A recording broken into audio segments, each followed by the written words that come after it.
भूमि का प्यार है उत्तर पूर्वी Bharat.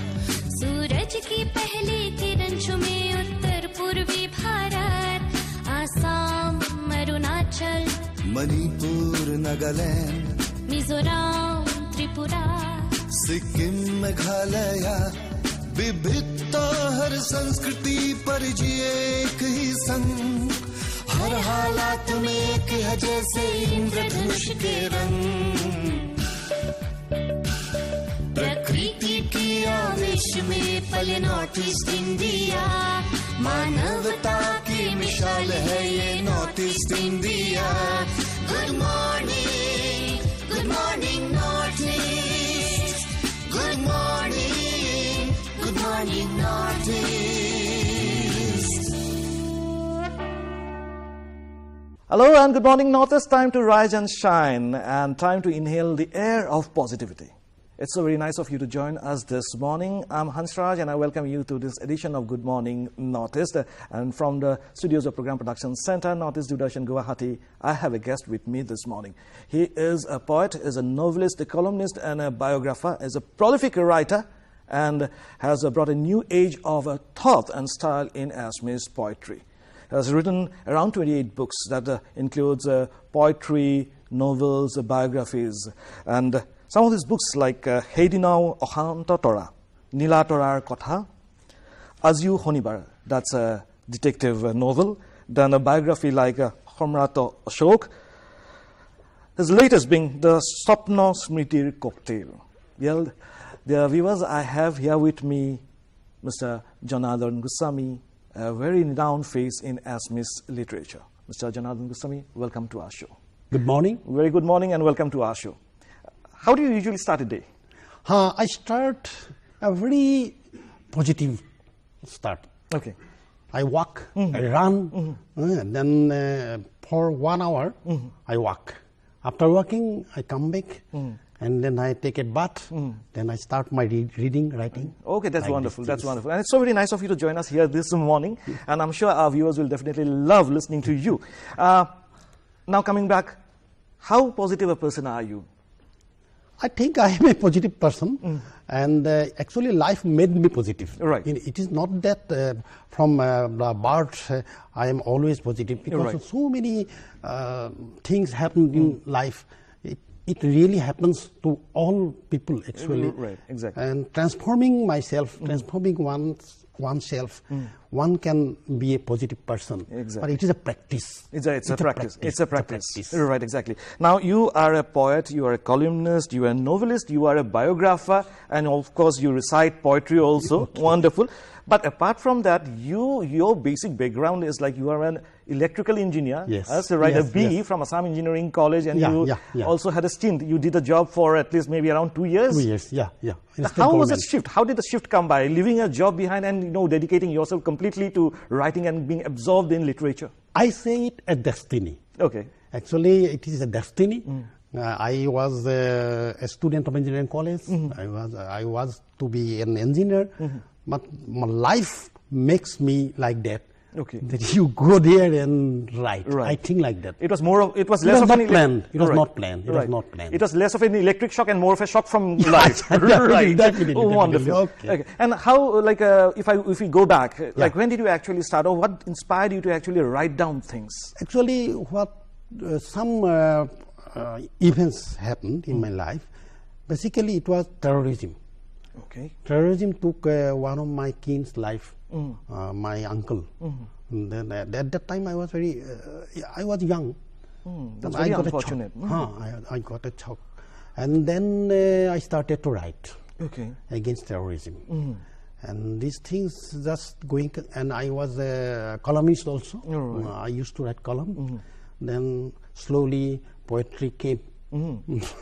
Then to novels, then to other people's biography. It taught me lesson, that development.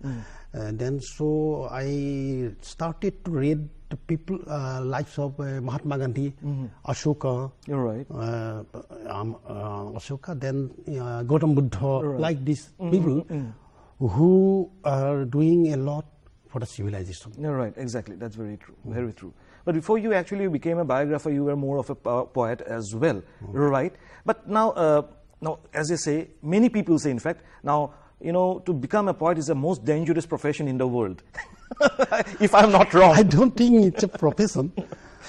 Sometimes I think that this is one type of compulsion in my life. Right. Compulsion means it's not negative word. It's compulsion by my thought. You're right. By my emotions. It's a spontaneous outburst of some things. You're right. Inner things. Right. So it happens. And do you feel that times that, you know, to express some feelings, some abstract feelings, it's always nice to express through poetry rather than prose? I believe it. I believe it. Poetry is the highest form of art. Right. Poetry is the highest form of art. And also it's oldest art. Exactly. In this world. And it's so sweet. And it is a I can say that one poet must be a philosopher somehow. Exactly. Somehow. Right. That's very true. And what are the sources of inspiration for your poetry? What are the things that you look into, or what actually inspires you to write poetry? Actually, I love nature. I love people. And that love was a prime mover for me to go to the field of poetry, I think. Right. And so actually I was writing novels. First time I was, that book was a novel. Okay. And prior to that, one book was that Ahato Dupor, that was my memoir. Okay, this is a memoir. Okay. Memoir. Then slowly I came to poetry. Okay.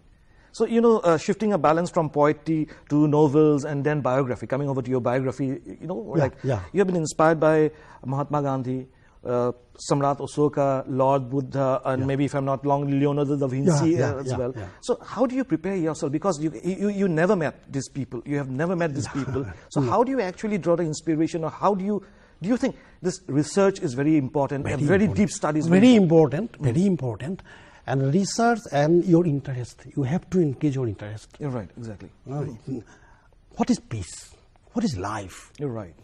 How can we be happy in our life? You're right. It's a philosophical question. It's a long time question. You're right. Some people are moving here and there. Where is peace? Where is happiness? You're right. So like that, I was also thinking, because what is right? What is wrong? Exactly. So I read many books about Gandhiji, writers from outside India also. You're right. And then about Gautam Buddha, then Samrat Ashoka, the great artist Leonardo da Vinci, You're right. also Albert Einstein. Right. So now I am reading Rabindranath Tagore. Oh, wonderful. He's a great person, and I think next year I may publish his biography. Okay, oh, that's really wonderful. Now, would you agree that without understanding the concept of pain, we can never understand the concept of pleasure? Pardon? Pain. Yes. Until pain. and unless we understand the concept of pain, we cannot ever understand the concept of pleasure. And then you can never come up with a creation. Right? Would you agree with that? Pain leads to creation. Right. But one thing is that some people confuse that pain is painful. It's a negative thing like that.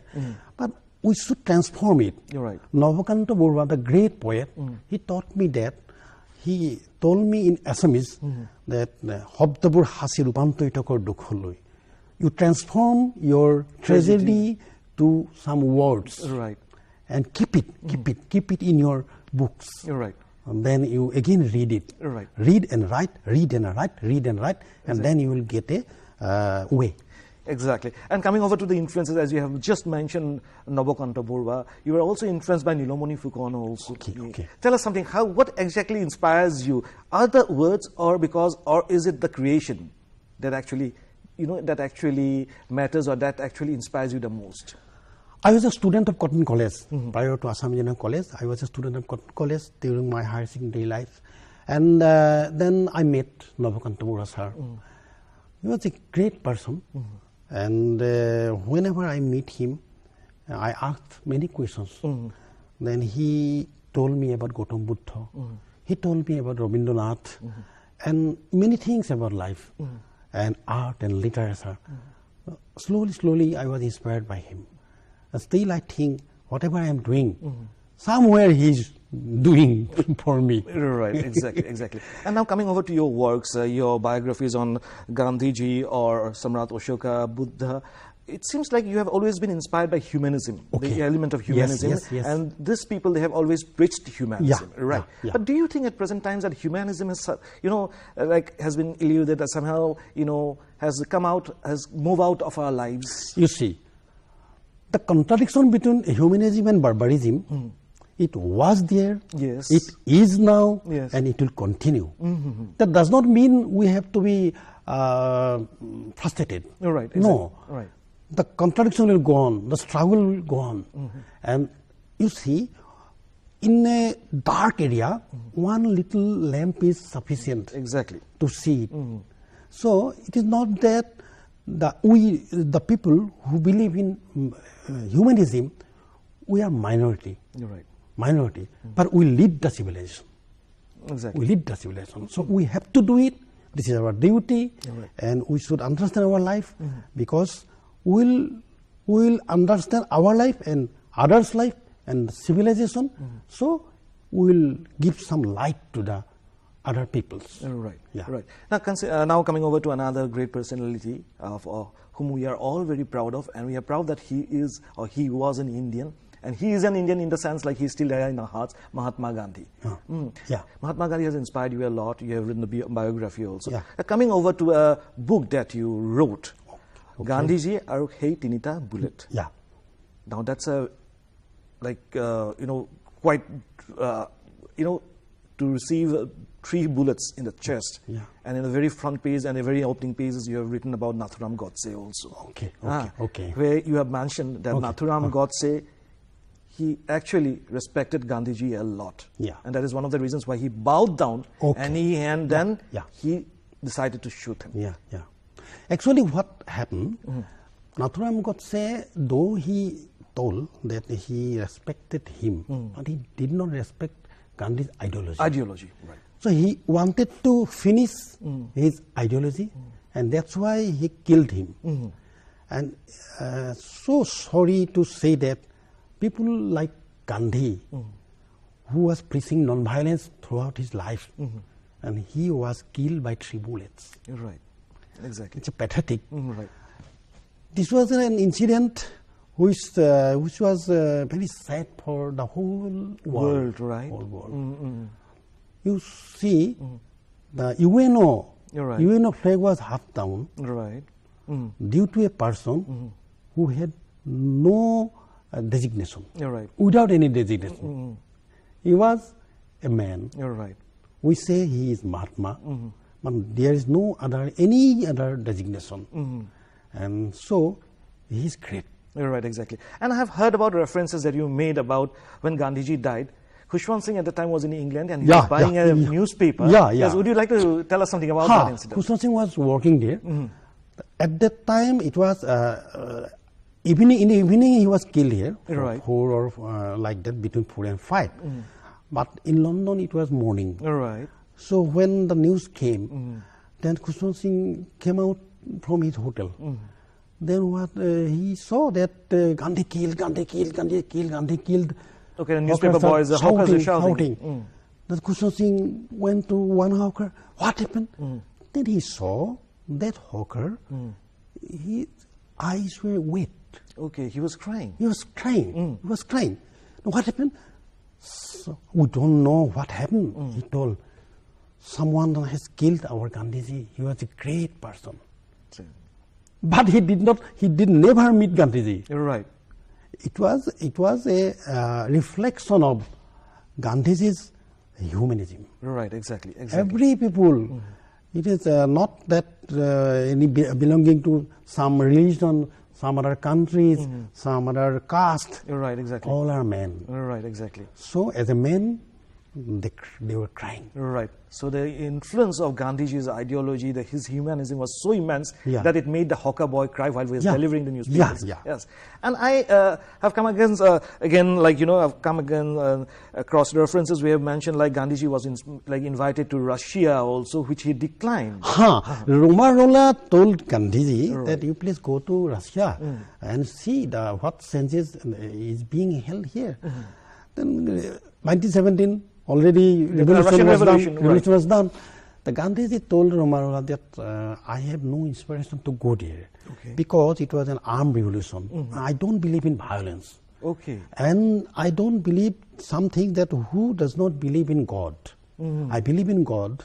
I believe in non-violence. So I'm not inspired to go there. I'll not go there. That's so nice. But last 2015, 2015, in Russia, Gandhi's statue was established there. Such was the greatness of And his statue has gone there. Right, exactly. So these are the deep influences that have really made, an impact in your lives about Gandhiji and other people also. Right. Yeah. Yes. Now coming over to your novels. Biography is a completely different chapter where you have to put in a lot of research without meeting those people also. Now coming over to your novels, what are the backdrop of your novels? Is it always social, or is it about love, or is it about the disturbances that we have in a society, or is it something nihilistic, absurd? It is about life. Okay. Life means everything. Right. Life means everything. So, and one thing is there, you are telling me that research is needed for biography, but research is needed for novels also. Okay. You have to do research of human lives. I have to study books for the biography, but I have to study people. Yes. There's a big difference now. Reading books and reading people are two different things. Reading people, and that's an important thing. And some events in my own individual life, some indirect experience, some direct experience, we have to gather it. And then emotionally, we have to mix it. Someone's spectacle, someone's eyes, someone's nose, someone's ears. Then I make one image like that. Exactly. And as for a writer, how important is it for a writer or any creator to read or understand others' creations? You have to read much. Right. What I do, I write less, read more. Okay. You have to read more to write, I think. Because you have to know, you have to collect data to your brain. You're right. So you have to go, you have to read. Exactly. Now when you start writing, you go along with your feelings, right? You have a flow of your own and you keep on writing. But I do believe being a writer, at times you also have the writer's block, when no ideas come to your mind, when you want to create something, but your mind is as blank as anything. Sometimes it happens. Sometimes it happens. Don't you get disturbed? Don't you get disturbed? I get disturbed. Sometimes it happens. But what I do, I told earlier that I do morning walk. Right. Morning walk is a blessing for me. When I run, when I walk in the morning, new ideas come. Great. And you see, whenever if you are lying on bed, your thought will be not dynamic. Yes, that's true. And if you are running, if you are walking, Right. your thought will be dynamic. I think it is more positive and it is more creative. Right. So to be creative, my experience is that to be creative, I must utilize the morning time. And I used to write in morning also, and night also. But taking that vitamin in the morning time, I walk, I run, and that's my precious time. All right. Now, considering your poems, then your columns, then your novels, and your biographies as four sons. Say, for example, those are your four sons, and of course, being a father, being the creator, it's a problem. Oh, yes. It's a problem. Yes. Whom do you love the most? I'm not saying like which do you love the most. It's I'm a saying problem. It's a problem. But I love poetry. Okay. He's the eldest one or the youngest one? Youngest. Oh, he is the youngest one. Right. Okay. So you have always loved poetry throughout. I love. All right. And actually, I love to read poetry. First time I read Hiruda's poem. Hiruda's poem influenced me. Right. Then Nobokanta Borua, Nilamuni Fukon. Right. Then some translated poems like Pablo Neruda. Pablo Neruda, yes. So like that, Right. It came to my life. Again, coming over to the present day situation, we have got technologies at hand. You Yeah. have got a smartphone, I have got a smartphone, Okay. and we have got the apps also where you can read an e-book and things like Yeah, that. yeah. Now, do you think, just because we have all those technologies in our hands, Yeah. now number of readers have gone down who actually don't read a book, No, but no. they read it through an app? No. I have some difference here. Yeah. Book means, what is book? Book in, you are In a telling physical- about yeah, printed. printed one, the physical printed form, one, yes, printed yeah, one. yes. Otherwise, book It may can be be in my ebook. mind. Yes, exactly. Yeah. So you see one thing, yes, the printing books, there is some problem. But one thing you see, just I am giving an example, that we have our ATM cards, Yes. debit card, credit card, we are using it, but it is unpredictable. Yes, unpredictable, We right? believe in cash, hard cash. It is very safe. Right. Very safe to be here or here. Exactly. With cash. It's like that. Printing media, it is very safe. Okay. It's very safe because technology is technology. Okay.